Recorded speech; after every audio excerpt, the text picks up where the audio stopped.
Back mga kaliga, it's the fourth quarter here in our final matchup. And let's see who will draw first blood. And Kenneth Acebar has an opportunity to do so.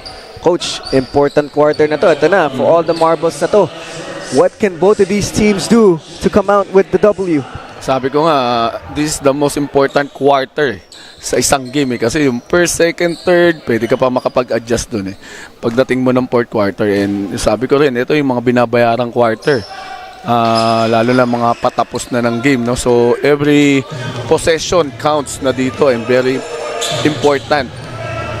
As Banal will bring down the basketball. Acosta for three. No good. But Bunag will get the rebound and go up and will draw the foul here as we're going to start this quarter with 2 fouls and free throw attempts. Grabe, lalaki na nga mga big man ng Mapua, no? So talagang ang sarap tumira pag ikaw ang tumitira sa labas. Hindi mo na kailangan mag-hesitate kasi alam mo may mga big man ka na who can grab offensive rebound for your teams. You know, they got a good twin towers with Sarangay and Bunag at the 4 and the 5. Then you have Maki Acosta at the 3. Yeah. That's a really good lineup here for Mapua. Pero yun lang, medyo mintis yung dalawang foul shots, no? As Bunag, as big as he is, running the floor like a point guard. Oh my goodness, what a move there from Bunag. Grabe yung big man na sentro na to. As Acebar will try to answer, but he will lose the ball. And he will still have it. Buena Vista, pump fakes, drives baseline against Bunag, tries to kick it out, but that will be out of bounds here. Adamson with a messy possession there, Coach. Medyo hindi nakatira yung Buena Vista to. Ang laki kasi nung Bunag sa harap niya. Talagang nakatayo lang yung kamay po. Di na kailangan tumalo ni Bunag para maging defensive threat Oo As Jonathan Banal will bring down the basketball here for Mapua. He gives it to Sarangay. High-low down to Bunag. And Bunag doing what Bunag does here in the fourth quarter. Yan ang mga dapat na laging tinitignan nila sa offense nila. Kasi yun yung advantage nila Kahit sinong bumantay kay Sarangay, kay Bunag, that will be their advantage. Lalo nag-mamanto-mantong mga Adamson sa kanila. So, i-take nila ng advantage yung mga big man nila on the shaded area. As Christian Bunag having a great start here in the fourth quarter, bringing his team to only now trailing by 2 points. And here comes Mapua. They're running, they have the advantage, but King Importante will steal the basketball. Importante with a pass down low. Now it's with Buena Vista. Mid-range, Jay, bottom of the net here for Walter Buena Vista. Sayang yun, no? Turnover na ng Adamson. Then 3 against 1 na yung Mapua dun. Tapos magkukos ka ng turnover. Sayang. Sarangay, can he answer? Spins to the left side and off the glass here for Mark Sarangay. Here comes Importante, not wasting any time. He goes all the way, right hand scoop, no good. But Bunag will get the basketball. And a foul will be called. Wow, fast-paced action ulit tayo dito, Coach. Actually, that's a good foul by Adamson, no? Kaya makikita mo, 3 against 1 na yun, no? 3 Mapua, then si Ronnie Machas na lang yung nasa baba. So, that's a good foul by the Adamson. Good recognition. May player na sila down low so they don't get called for that unsportsmanlike foul. And here comes Sarangay against Acebar. Acebar will defend well and he will get the rebound. Here comes Adamson. Aguilio. Oh, tries to get it down to Matias, but great hands by Mapua. Acosta for 3. No good, but Sarangay is there. Sarangay. Wow. And that will be a foul there as the Batangas teammates in the MPBL going up against each other. No easy basket talaga no? Kung gusto mo makabasket paghirapan mo sa foul shot, hindi yung dito sa ilalim. Sabi ni Importante, you gotta earn it at the free throw line, Sarangay. As Sarangay will shoot 2 free throws here for Mapua, a chance to tie this ball game up. And he gets the first one to go. You know, this team, Coach, no, Sarangay and Bunag, parang ang ganda ng combination na to. Pero problema ng Adamson dito, 7 minutes left dito sa fourth quarter, pero nasa penalty na sila. 4 fouls already here for Adamson as we have a tied ball game on our hands here in our final match in our Saturday triple header. Importante tries to go down low to Matias pero masyadong malakas yung pasa ni Importante. Medyo tatlong consecutive na turnover na ng Adamson yun, no? Na mga sinasayang nila. Sabi ko nga sa'yo, ito yung binabayaran na quarter eh. Tapos tinatapon lang ng Adamson yung bola ng pag ganun-ganun. And here comes Mapua with a chance to regain the lead here in this matchup. Bunag drives right, hop step inside, no good. Matias with the rebound. And here comes Importante. Shanto with a great defensive stop. But Importante will regain the basketball. Importante naghahanap ng kakampi, binigay kay Asibar. Asibar binalik kay Importante. Now it's Matias. Slip screen. Hesitation from Importante, but that will be carrying the basketball. That's a good call by the referee. No? Nakita natin medyo inilalim ni Importante yung bola, yung kamay niya sa bola. So that's a lifting violation. A great call there by our referees as Jonathan Banal will man the point guard position. Banal. Horn set here for Mapua. They get it to Bunag.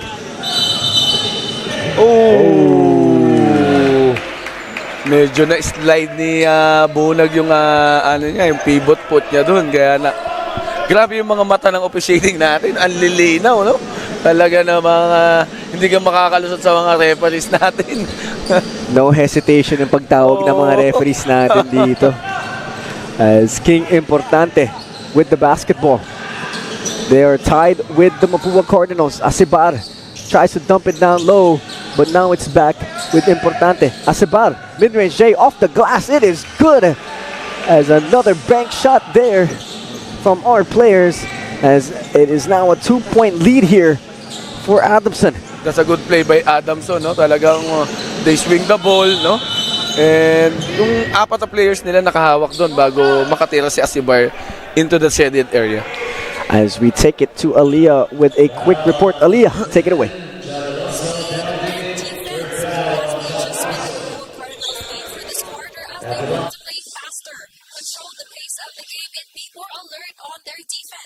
As the game comes down to the wire, let's see which team will secure the first win today. Will it be Adamson or Mapua? Your thoughts, Justin and Coach Gilbert? Thank you for that report, Aliyah. Medyo mahirap to kasi 1-point lead lang tong si Adamson. Yan sinasabi ko sa'yo, mahirap mag-predict. Lalo pag ganitong 1-point lead lang at 5 minutes pa yung natitira sa fourth quarter. So everybody's ball game pa to. Yes, a lot of basketball left to be played here in our final game as King Importante commanding instructions here for his team. And that's why he is the floor general right now for Adamson as an assist. Wow. Is given to Importante. But again, that's a good play by Importante, no? Talagang nakita niya si Matias doon from the screen. 88 Adamson, 85 Mapua, 5 minutes and 19 seconds left to go here in regulation. Don't go away just yet, mga kaliga. We have great basketball coming your way. We are back here, 88-85, a close ball game on our hands in our final game of our Saturday triple header. And Mapua will have the basketball. Banal, binigay kay Sarangay, back to Banal. They're looking down low, but it's not there. DHO to Shanto. Go against Importante. Go, drives right. Goes all the way, left hand scoop, no good. But Sarai will get the basketball back, but in and out. Sayang, no? But again, that's a good play, no? From the timeout. Ball screen into isolation on top. So talagang hindi lang nila na basket yung... but a good shot by the Adamson. As King Importante will draw that foul here for Adamson. 88-85. The White Shirts with a 3-point lead with 4 minutes and 38 seconds left to go here as Ronnie Matias will inbound the basketball. Castillo, pull up, 3-pointer. Butter, oh my goodness. Castillo building on the lead here for the Falcons. Wow, hindi pa kailangan mag-worry dito na Mapua, no? It's up 4 minutes and 6 points pa yan. Medyo matagal-tagal pa yan. Kaya kailangan lang nila makabasket dito sa play na to. Maki Acosta gets it to Shanko. Shanko drives baseline.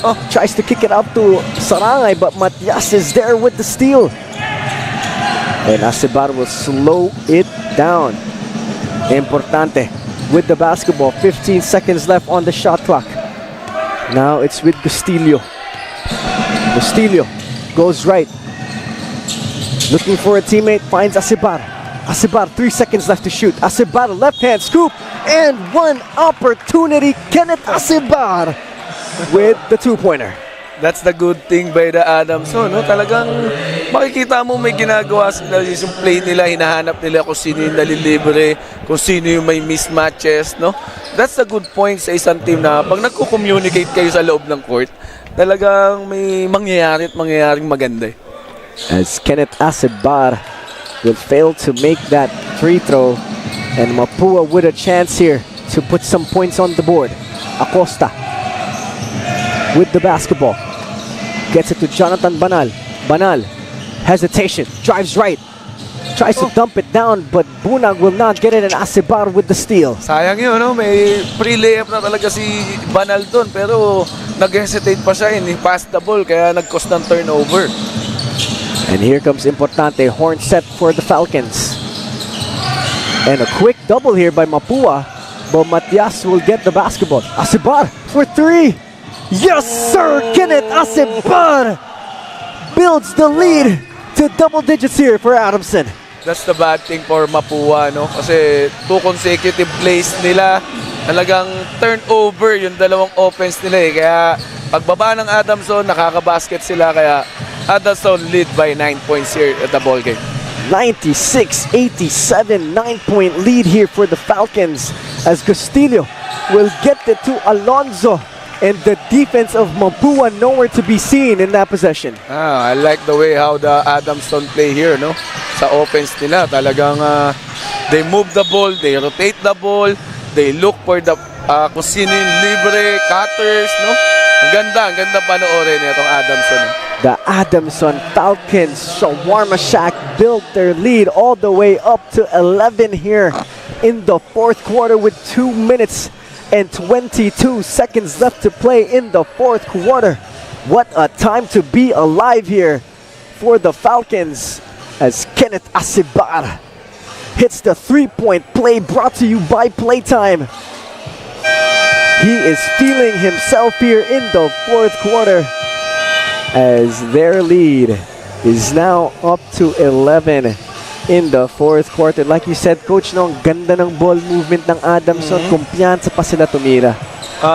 The reason din kung bakit lumayo Adamson dito sa Mapua kasi yun, no, yung Mapua, makikita mo yung offense nila, they turn the ball over for 3 times o 4 times tapos nako-convert ng Adamson yung turnovers nila. So, ayan, kaya leading ngayon yung Adamson dito sa game natin.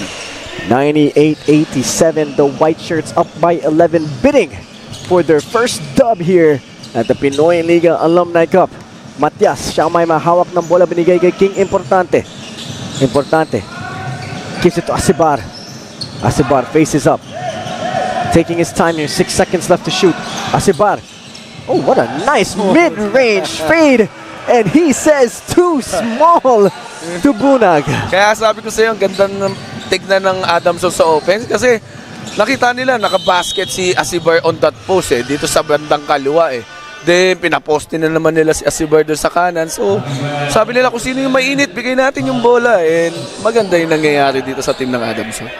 And that's signs of a good team, no, Coach? Pag talagang pinupuntahan nila ang hot hand. Ikaw ang mainit, sige, bigay natin sa'yo, ikaw na bahala. And syempre, hindi rin naman natin matatawarin yung depensa ng Adamson. You know what? Shanko, Acosta, hindi na sila nakabasket dito ng 3-point dito sa second half natin kasi nabantayan na talaga sila ng Adamson and alam na yung laruan nila. So, that's the good adjustment naman dito sa defense ng Adamson. As the game is now up to an 11-point deficit faced by the Mapua Cardinals. And here comes Adamson. King Importante with the basketball. 12 seconds left to shoot. Tinatawag si Asibar sa poste. Ayaw na pumoste. Asibar for 3. Yes, sir! Talk to me nice. Get it, Asibar. Putting on a show here. Ayaw pala pumoste. Gusto pala sa labas ng 3 points. Kenneth Asibar building his team's lead as Bunag will try to slam the ball and convert for 2 here. 103-91 as King Importante will bring down the basketball. Final minute here in the fourth quarter. Buenavista will stroll his way inside as the white flag has been raised here by the Mapua Cardinals as we are winding down here. As Sean Tua will attempt another three-pointer, no good. Naubos na yung bala ni Shanko dito sa second half, no? But nothing to be ashamed of tawagin dito sa Mapua, no? They had a good fight naman dito against Adamson, no? So, yun lang, medyo nagkulang lang din sila, underman lang din sila dito sa game na to. As they will run down the clock, 24 seconds left to go in our ball game. 105 the Adamson Falcons, Shawarma Shack 91 para naman dito sa Mapua Cardinal Tela Athletics. What a game we saw from Adamson. Trailed some part of the games, but had always a fighting chance in this ball game.